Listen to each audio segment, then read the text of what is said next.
Welcome to the Corporate Venturing Insider Series, where I interview top practitioners in the CVC world and learn with you the best practices and golden nuggets that they have accumulated over their career. In this episode, we will be learning from Liz Arrington, co-founder of GCV Institute and partner at the Ben Mason Group. Liz, could you take a few minutes to share your story and how you got to where you are today? Thank you very much for having me, Nicholas, and for hosting this highly valuable series.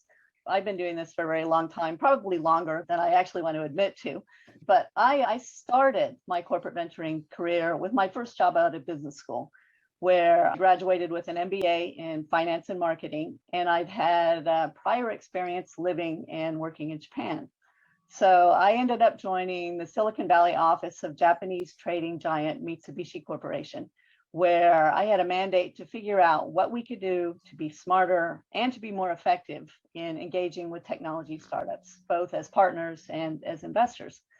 And as a trading company and kind of the core of the Mitsubishi Keiretsu, but after 4.5 years, I left Mitsubishi and I moved to Singapore, where I ended up setting up shop as the Asia Pacific representative, both of the Bell Mason Group and of Regis McKenna Inc. But after all this work with startups, I get excited about doing it myself. So I decided to take the plunge and I actually joined a startup. And I became VP of strategy for a Singapore-based VC-backed digital media startup, which rose very quickly and then imploded with the internet bubble. So after 8.5 years in Singapore, then I decided it was time to come back to California, where I rejoined forces with Heidi Mason and the Bell Mason Group, and started working with corporates to build venturing and innovation programs. But it wasn't really until after the financial crisis of 2008 and 2009 that we started to really see the potential for corporate venturing to finally emerge as a mainstream component of corporate innovation strategy. The integration of investment and partnering is really being fundamental to both portfolio financial performance, as well as the delivery of the strategic impact that's needed to ensure program longevity. And this is accompanied by the development and institutionalization of corporate venturing specific operating platforms. And this is legal structures that are purpose-built for venturing, end-to-end investing processes, agile governance and decision-making. And it's, of course, enabled by professionalization across a range of specialist roles. And this is both investment roles and partnering or portfolio development roles. Both are critical to addressing both parent partners and the startup and VC ecosystem. And it's a really hard job. It's a lot harder than the institutional VC job. And we had two consistent messages from the corporate venturing community. Everyone agreed that corporate venturing has become a mainstream weapon in the corporate innovation arsenal and an influential global ecosystem player. But there was a high level of concern that parents get this, but they don't really understand how corporate venturing works and the roles that the parent could and should play. And then should not. Yes, exactly. And then the second key message was that the bar for corporate venturing program professionalization has really been raised. And it's critical both to the reputation of the industry as well as to the impact and longevity of individual programs. In response, and with the support of a luminary institute advisory board, of which Nicholas himself is a member, BMG and GCV created the first specialized institute that was dedicated to corporate venturing industry advancement, staying power, and innovation ecosystem impact. And we envisioned 3 key pillars, the first being professional development and ultimately certification, the second being benchmarking, and then the third being the establishment of communities of practice. Looking ahead where we're going next, and in response to strong industry demand, we've kicked off an operational and performance benchmarking initiative, the goal being thinking about how program charter, how industry, how maturity phase relate to operating model characteristics and performance. And then finally, as we talked about in Monterey, we'll also be looking at ultimately how to expand the current curriculum to look at industry-informed roles-based certification. So for me, as you can tell, I'm really excited about this. It's a passion project, and it really brings together everything I've done throughout my career.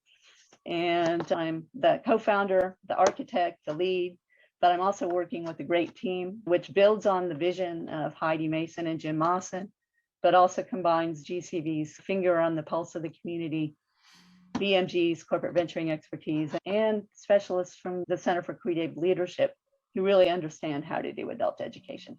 So that's me in a nutshell. Very nice. So if you could go back in time 25 years ago, and Liz would recommend to Liz then something about a best practice to really consider that was not obvious at the time, what would it be? I think that the biggest thing for me now that I've seen that has been so valuable is thinking about this as a career path and as a profession. I think that's been long to evolve, and corporate venturing has either been a silo to the side or a rotational resume brightener. And I think that really inhibited the development of corporate venturing as a practice, because it's such a networking game and there's so much institutional knowledge that's required. So I think that's what I would think about differently. Okay, that's actually very good. And so how do you think about career development for corporate venturing? Do you see it as something that needs to be thought through from the very beginning? Or do you see opportunities for people coming mid-career? I think it certainly, to some extent, depends on the role, because if you look at the Thalander numbers on where people come from in different roles, 2/3 of investment professionals come from the outside, that they're already investment professionals and that they need to come in and they need to learn about the parent, but they bring that expertise. Whereas on the other hand, people that come in through the portfolio or the corporate venture business development side, 2/3 of them often come from the parent, and they may or may not stay in that role. But I think there certainly are opportunities to come in at all different places. But I do think it's really important that we look at corporate venturing as a specialist activity and as a career track. What does that mean that they need to be able to do? And then how do you factor in the apprenticeship and the mentoring piece, which has always been such a key component of corporate venturing and of venture capital. So can you describe a bit more what you meant by this golden wave after the financial crisis? Is it both in terms of best practices and number of activities, or what did you have in mind? As I said earlier, I think it's a combination of the parent recognition that this is something that they absolutely need to do, that they need to embrace the innovation from the startup community and be positioned to be able to adopt and to take advantage of it.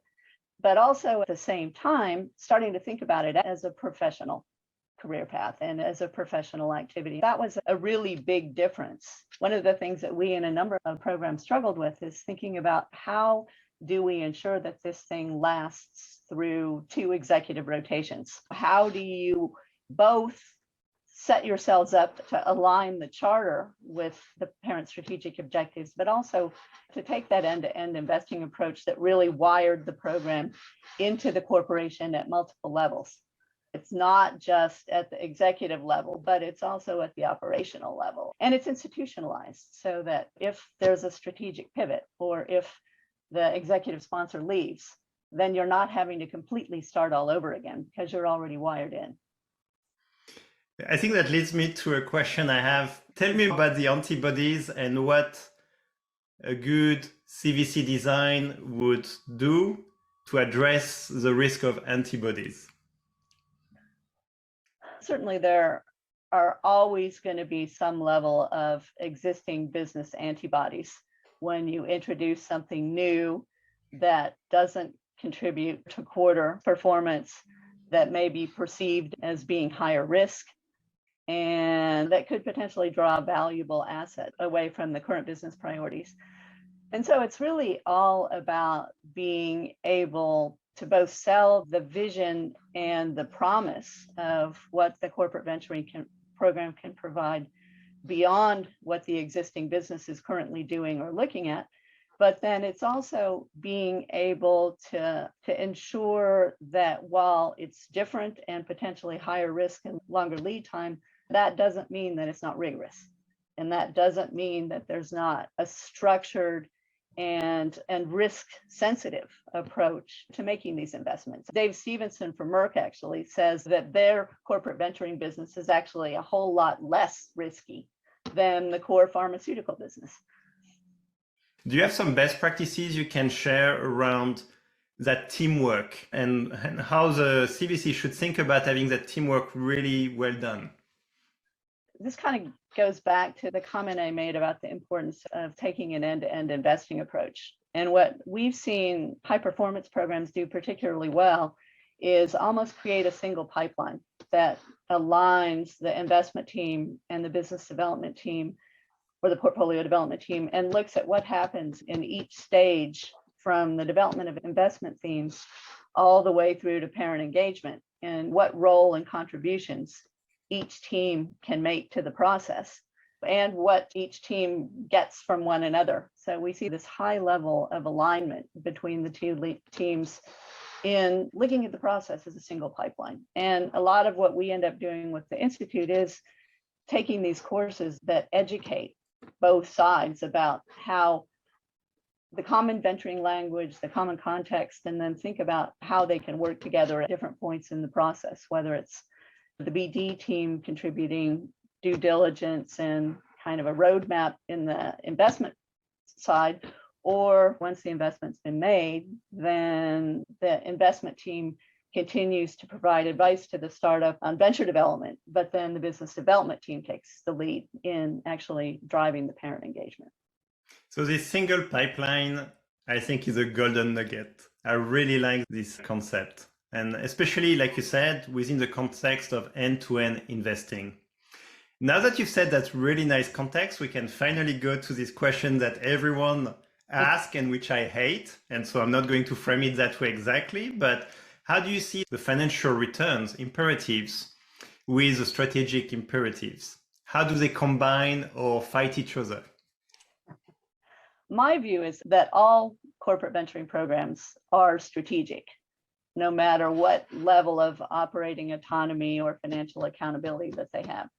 And at the same time, we see that strategic programs that position themselves as being primarily strategic and that don't have a goal for at least generating enough returns to cover the cost of the program plus a hurdle rate, for example, are probably not going to be around for very long.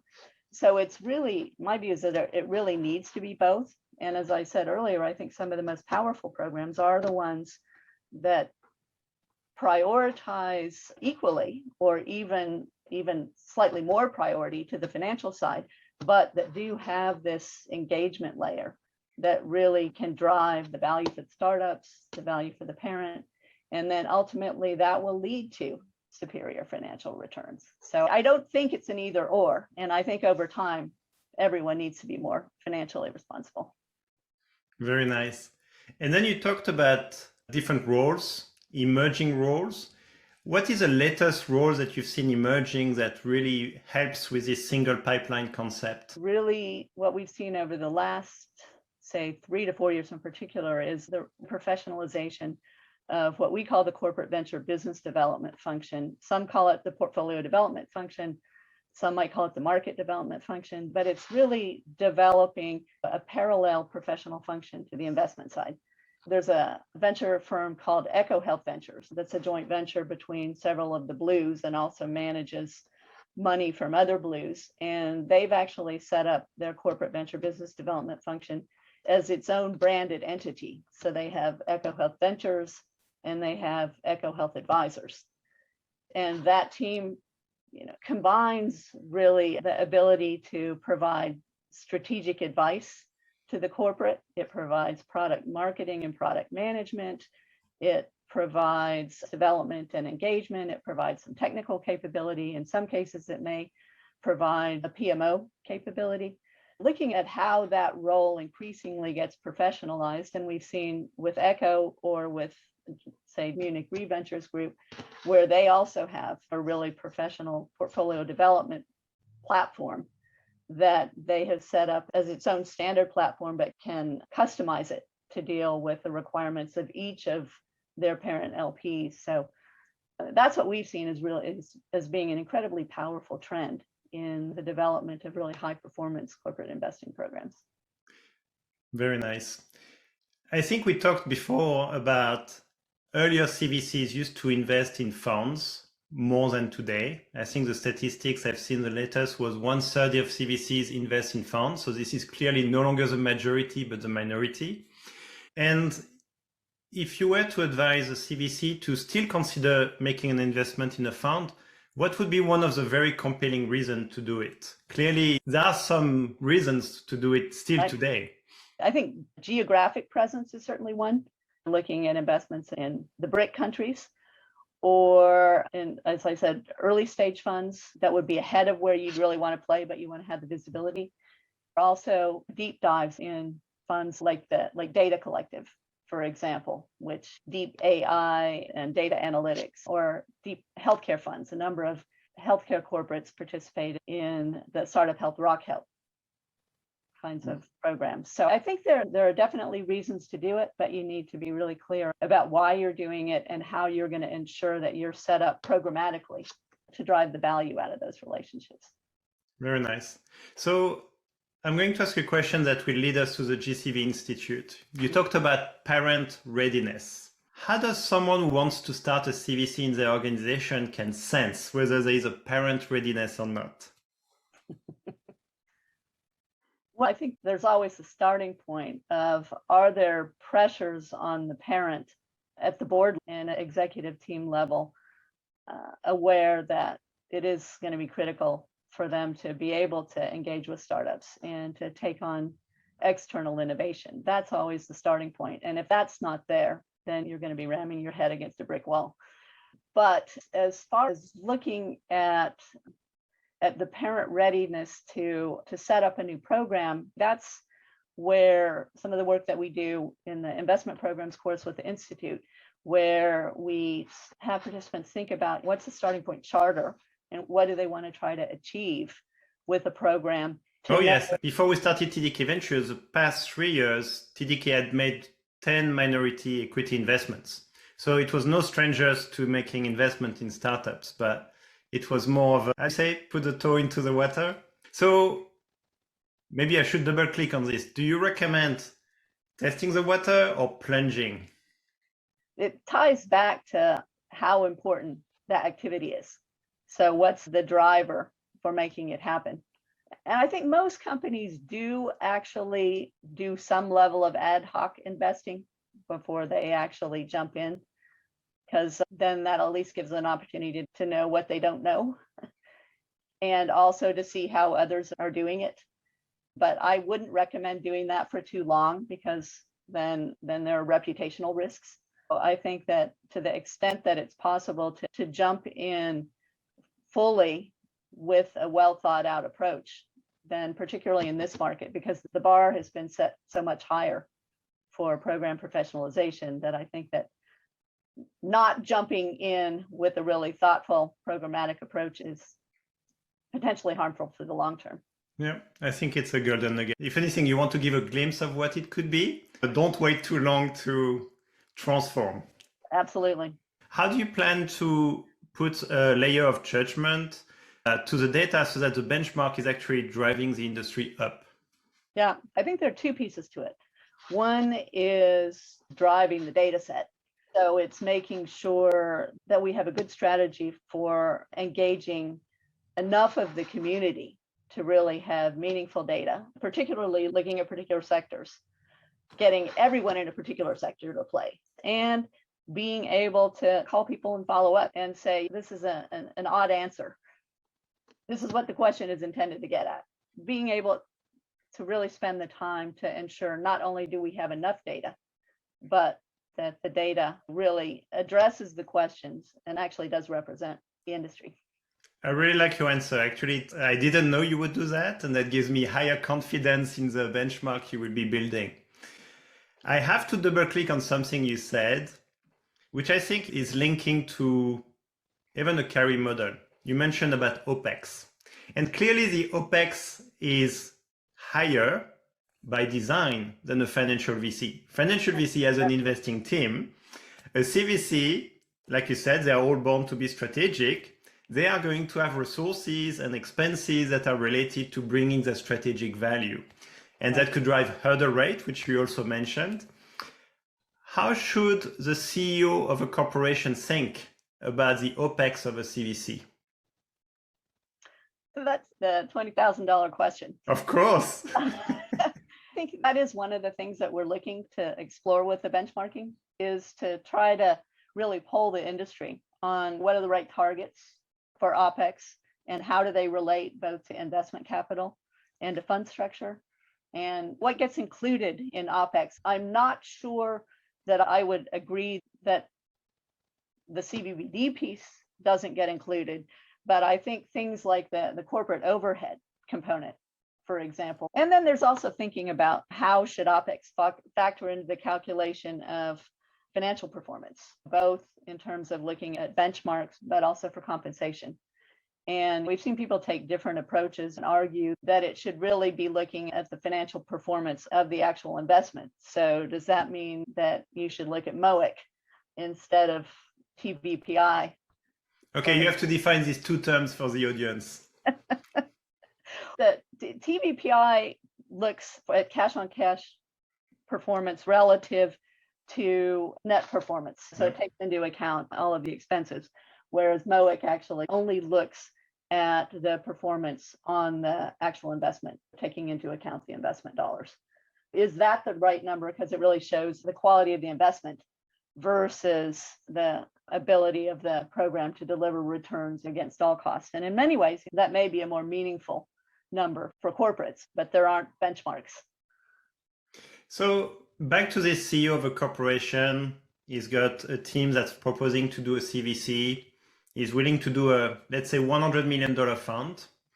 He knows about his friends in financial VCs that charge 2% management fee. Should he be thinking about 2% for his OPEX? Should he be thinking more? Should he be thinking less? What guidance would you give to that CEO? I think it's helpful to have targets, particularly over time, but certainly in the startup phase, that number is going to be much higher. And I think that you do need to factor in the corporate overhead piece, because that's not a true reflection of the operating cost of the program. Yeah, actually, I'm going right now the calculations of what money really went out of TDK Ventures versus the money that's being recycled inside TDK. So I think that number, that granularity matters to show how well you're returning money to the mothership versus money that never left the CVC.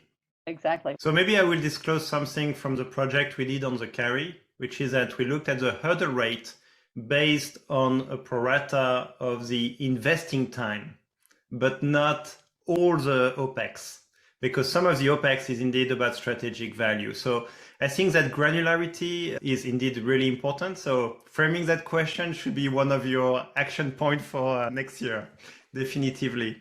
Liz, thank you for your time. That was really nice and always a pleasure talking with you.